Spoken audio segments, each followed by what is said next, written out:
स्वामी म्हणतात गेले कित्येक दिवस तू माझ्याकडे येतोयस, रडतोयस, तुला मी बघतोय. स्वामी म्हणतात मला माहितीये तुझ्यावर अन्याय झालाय. स्वामी म्हणतात मला माहितीये तुला वेदना होत आहेत. स्वामी म्हणतात मी सगळं बघतोय, तुला किती जण फसवतात, त्रास देतायत, जाणून बुजून तुझी हेटाळणी करतात, हे सगळं मी बघतोय. मी गाभाऱ्यात काय फक्त तुझ्या सेवा घेण्यासाठी बसलेलो नाहीये.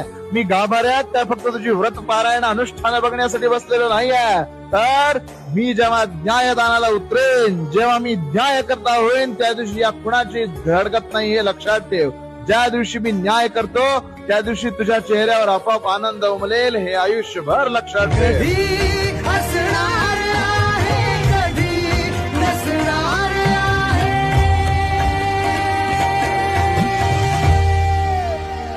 तरीही आरशात मी तुझ्या दिसणार आहे. मी सोबत हात कायमचा तुझा